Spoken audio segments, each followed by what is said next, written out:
Hello there guys, welcome back to another video. My name's Nathan and I drive cars badly. And you know how badly your day is gonna go when this is just a few snippets of how everything unfolded around Daytona. Daytona is an amazing circuit, may I add. And this is another one. You just know when you're almost killed by a LMP2 car and he runs wide. And then this one I do take some fault for. As you can see, there is a car on my outside, and I obviously tried to make the corner and get absolutely punted, and I ended up with being a lot of damage. But we get straight into it. There is no qualifying today, as I did not make it in time for qualifying. So we started P9. And we are quickly up to P8. And we made a really good start. Like, it was really good. Obviously, the main thing with these GTP cars is tire weight, is tire heat. And you can see, if you look on the left-hand side of the steering wheel, those 4 tires are cold. Or 2 tires. Now, the 2 front tires, in matter of fact, as the rear tires are at the temp. As the Porsche, I believe it's a Porsche, goes off in front of me. That's P7. P6 as another one went off, and that's the thing, you have to be so careful at the start of this race, especially with these cold tyres. But I was just trying to get settled in, trying to shake off the nerves, as is always nervous, always anxious, you know, at the start of a race. But chaos soon erupted, it soon overtook me, and it ended up quite well, not as good as I would hope, and you'll see why if you stick around. As always, do all that good stuff. Hit the like button, hit the subscribe button, and I'll keep on making the iRacing content. And there's another one gone. I actually thought that car was going to slide back and take me out, but we're up to P5. We're looking good. Tires are all warmed up. Brakes are a little bit cold, but that's to be expected around Daytona. Daytona, I think, is a circuit of like 10 turns tops, with the major turns being in the first sector, first and second sector, and then obviously the bus stop chicane. Bearing in mind, the last time you guys saw me racing around Daytona, it was a different layout. They've updated the circuit, which they've updated it, and it's class, to be fair. Obviously the circuit stays the same, but we was running on the old Daytona format. This Daytona format is the main one that they use for the 24 hours, and it basically is a slower bus stop section, which is good, which is nice, which is, yeah, all good. But on the second lap, and as you can see, we are keeping check almost with P2, 3 and 4. P1 is starting to check out. Just from watching in qualifying, I could quickly see that this race was never going to be won. I think the guy qualified, Valentin Vincent qualified with like a 33.1. My best lap at this point in qualifying, in practice, was a 34.4. So I'm already 1.3 seconds off in qualifying. But you know what it is, if you don't buy a ticket, how can you win the lottery, right? And accidents happen all the time. But, you know, we're in it, we're racing, 4 minutes are gone already, and we're just chilling, we're just vibing at this point. And then, like, things start to go wrong. They really do start to go wrong. And when something goes wrong in iRacing, it tends to go wrong very quickly, and there's not a lot you can do to react. As you can see, we're going into turn 1, no dramas at all. Multiple different lines taken into turn 1, as you can really cut that corner on the right hand side and then cut back across to try and open up the corner as much as possible. But like I said, at this point, just vibing, just trying to keep track, trying to stay with them in like 1.3 to 1.6 seconds of the cars in front. And I felt really good at this point. Like I said, the tires were all warmed up, car felt really good. It was a bit sketchy going into this turn, I'm not gonna lie, especially on exit, but these cars are like that. You tend to run a lot of low downforce around Daytona, even though there's corners, multiple fast corners as well. But yeah, you know, it's the nature of the beast. As you can see, the steering wheel is all over the place, where I'm just trying to gain traction out of the corners. And that is the major point around Daytona. Traction is really iffy at the best of times. You've got to be careful because there's so much torque, so much power in these GTP cars that you can quite quickly find yourself being spun around under your own feet, and even more so when the tyre wear ramps up. You can see we're into the 34s, into the 1 minute 34s now. There's a 0.9, but we're still in the 134s, and everything, like I said, trying to settle down, trying to manage the gap to the cars in front, manage the gap to the cars behind. I think the car behind is like 1.7, that's a new fastest lap 1.6 behind. 133.7. Just chilling, just vibing, just making sure we hit the braking points. And as you can see, I got a massive snap on braking, and then this is where it all starts to unravel. As I said, the car skyward, as you saw in the opening clip, and that really annoyed me, really frustrated me. And all the time that I gained to the cars in front, it just kind of eroded away. And then you have to try and resettle, but it's easier said than done when you've got other cars breathing down your neck. You have to keep pushing on, but with the mistake I made, I had a head wobble. I'm not gonna lie, my head wobbled a little bit, and I was just frustrated as hell, man. Just thinking like, wow, how could I be so stupid?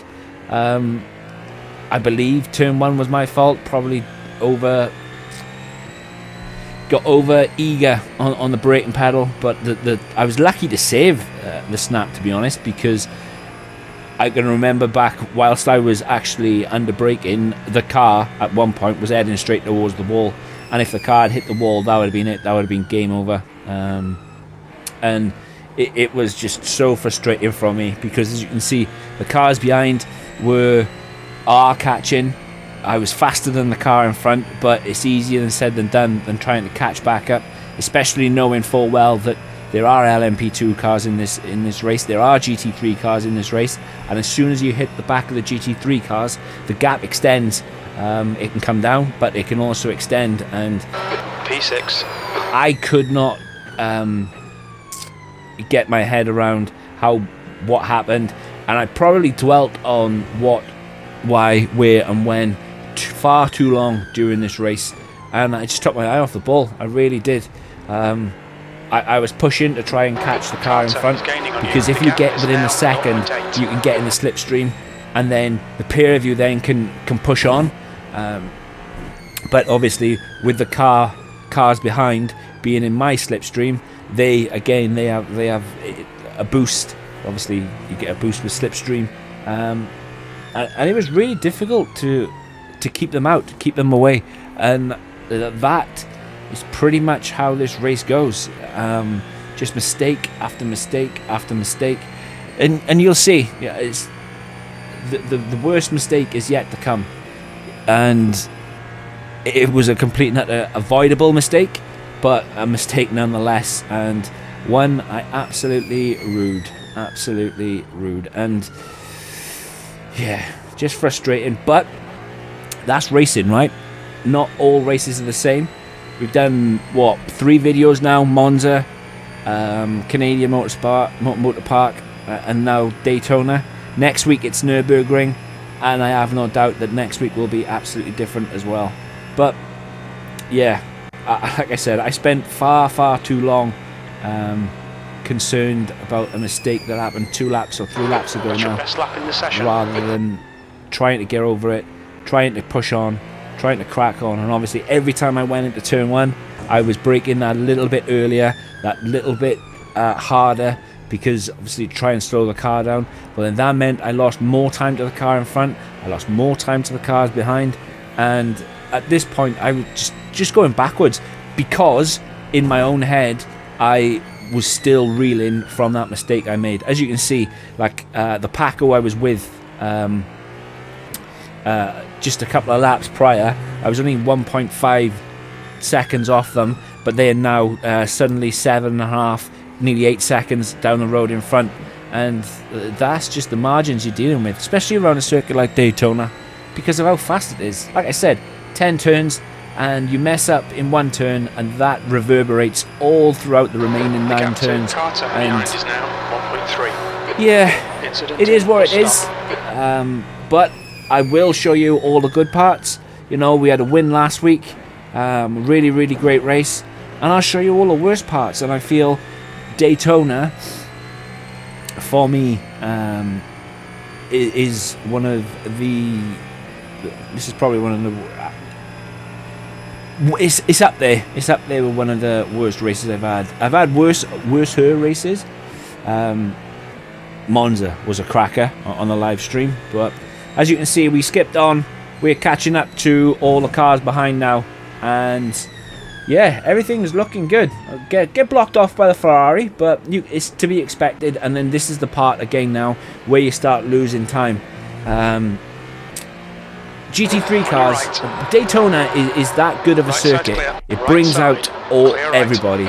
It brings out You're approaching some slower cars. These guys are fighting for position. all sorts of races, from the good races to the bad races, and Daytona is just one of those circuits. Daytona is in my top 5 of all time greatest circuits, and unfortunately GT3 cars, some think that they can race you or they can outpower you. They don't like to move out the way. They like to get involved with you as much as they physically can, and sometimes you just have to take that, especially in, like I said, in all the turns, gaps.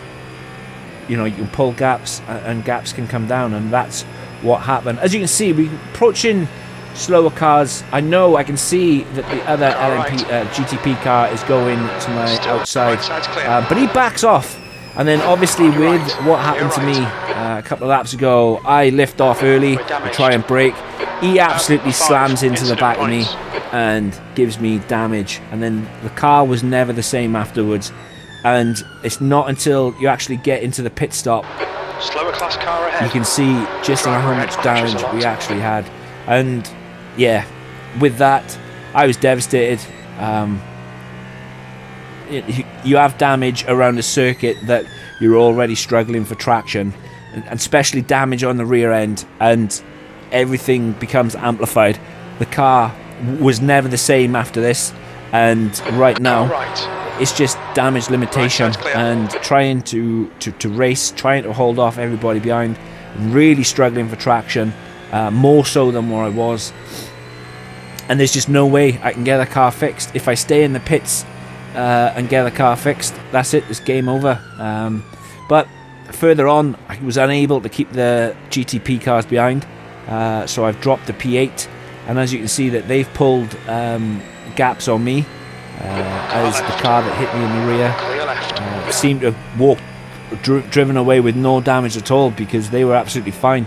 But obviously being hit in the rear, loses rear downforce, and yeah, it is what it is.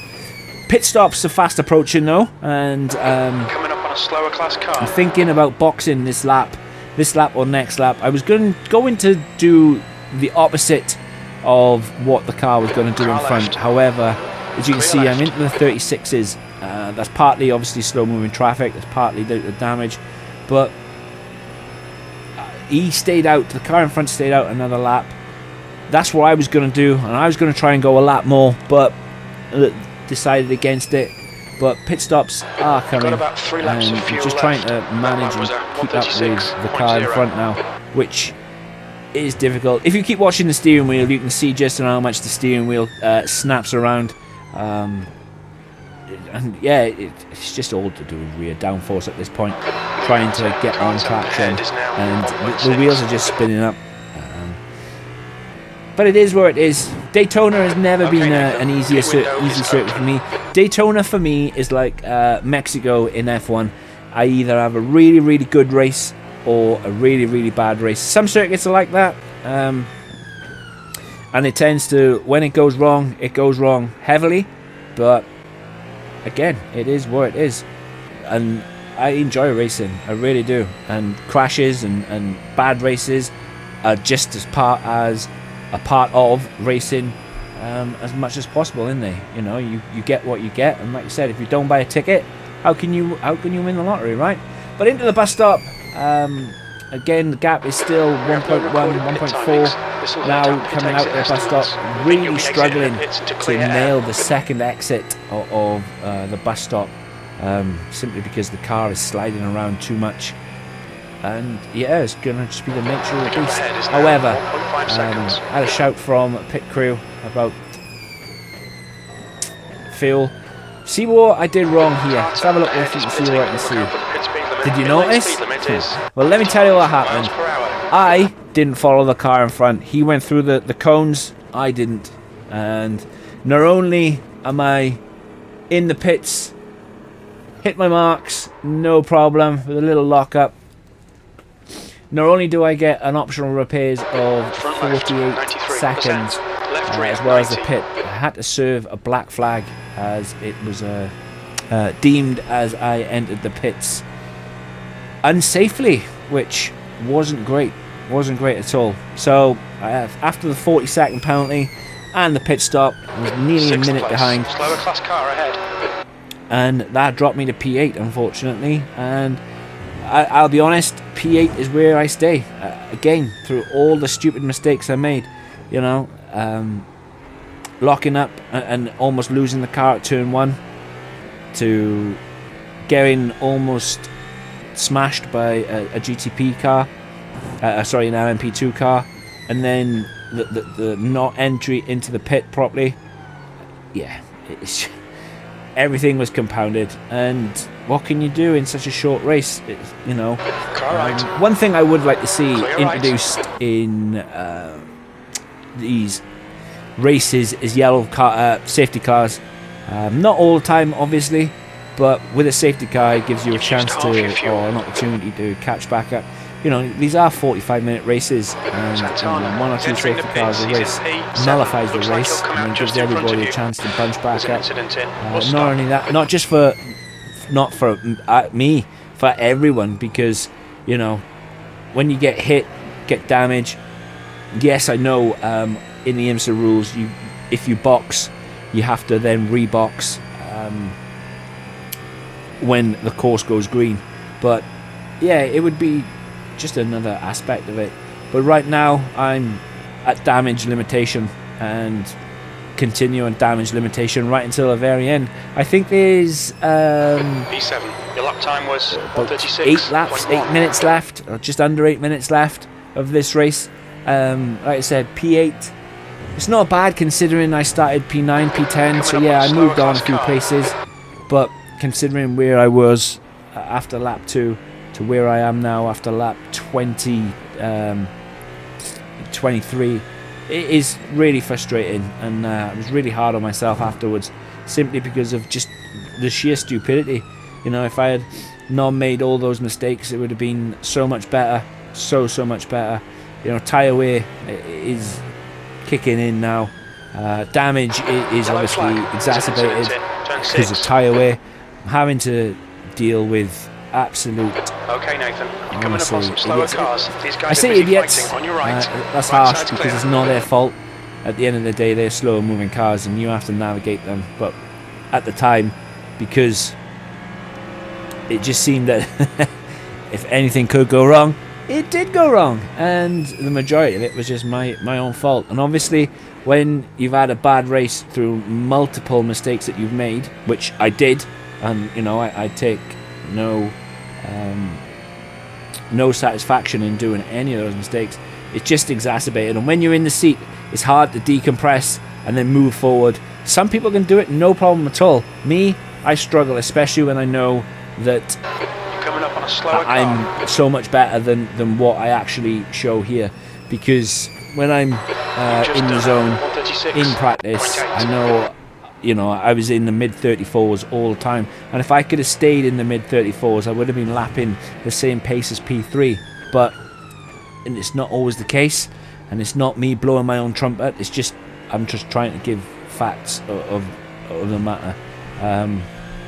You can see through my other races, you know, I'm not always bad, but I'm not always good either, and yet saying that, tyre wear is kicking right in now, and yeah, out of this corner, just lost it on traction, and you see why I was so hard on myself. You can see why that it's just so frustrating, man. It really really is. But I'm not willing to shy away. I will show you all the good parts. I will show you all the bad parts. And yes, whilst there might be more bad parts than goods, that's okay, because we savour the good parts as we do. But luckily for me, because P9, 10, 11 and 12 are multiple laps away, that spin didn't cost me anything. My race was doomed after the drive-through penalty, not drive-through penalty, sorry, 40-second stop and go penalty. Cars ahead. These guys are scrapping for position. Which was justified. Blue flag. That's 5 minutes Which to go. was really justified. But it is what it is. As you can see, I'm about to get lapped by the leader, I think this is the leader. Clear left. Fast. But it is what it is. This race is almost over. I think there is 5 laps left. Fuel, oh sorry, 2 laps left actually. P5. My guy says to me at some point about coming up on a slower class car. Maybe lifting and coasting because fuel was not looking too clever, and that's the thing around Daytona. If you push flat out, you burn through fuel a lot quicker than necessary, and obviously you don't want to be running out of fuel around Daytona. I'm looking though and trying to do the calculation as well as race, as that's something you have to keep an eye on. You have to keep an eye on your own fuel, and I'm looking like I'm good, but yet I remembered back to the pit crew saying that fuel estimates are not great and we might have to do some lift and coast. I'm looking at the fuel gauge in the top left, I'm looking at the fuel in the bottom right, and I'm thinking I'm going to be half a lap better than what I actually am. And then I'm looking back and I'm thinking not, and I can see that I'm green on the fuel, and yeah, trying to work that out, trying to race, and just the whole occasion was just a little bit overwhelming, I think, especially after the mistakes. And I keep going back to them because they are. And one thing, I have to get better at, it's nearly been, it will be a year now come December that I've had this game, or I've had this sim, and I race it maybe once, twice a week, if that. I need to spend more time, and again I keep saying this, I need to spend more time in iRacing than anywhere else. I think if I spent a lot more time in iRacing than, let's say, F1, hopefully some of these mistakes would get ironed out. Don't get me wrong, I still make mistakes in F1, I'm only human, but because I've got more knowledge in F1, or in the F1 game, those mistakes don't transpire nowhere near as much as this game. And honestly, every time I get into this sim, iRacing, it seems to teach me something new that I didn't already know. Like, for an example, I've driven these GTP cars a lot, and whilst they are a handful to drive, you can never, like, the moment you underestimate them, or the moment you try and push a little bit harder, that's when you're out of your comfort zone and the car snaps, and the car does try to take you off the road. And a high-speed circuit like Daytona, it really showed the lack of skill that I've got. And it is, and it does come down to a skill issue. It really does. But it's my skill issue. And one thing I need to make sure that in future that I do better. And we will do better. I'll do better, because I'm all about learning, and there's one thing I can do, I will do better at it. But we're on to the final lap, one more to go. Again, checking fuel. Fuel is not looking too bad, still green. We'll have enough fuel to get through to the end of the race, but it's going to be P8. It's going to be one of those what if, maybe, shoulda, woulda, coulda races. But if I can't keep the car on the track, if I can't stop the car from locking up into turn 1, I got not a lot of chances of progressing or doing bits in this race, especially racking up 9Xs. Okay, you could take away 4, that still leaves me with 5. But yeah, I mean, copping 40 seconds worth of downtime in the pits for not approaching the pit entry correctly. It is something else that I could also do without, because that's just me. And like I said at the start, my name's Nathan and I drive cars badly, because this wasn't the most exquisite of drives, that's for sure. There's a group of slower cars But ahead. I can assure you, nobody beats themselves up worse than myself, and especially when you've had a bad race. I know you shouldn't do it, shouldn't dwindle on it, but I kind of do, and that's just me. But as you can see, down the back straight one last time before we cross the line. Guys, do all that good stuff. Hit the like button, hit the subscribe button, and I'll catch you in the next one. Take care. Peace. 8th place. Okay, it's over. Bad luck, Nathan.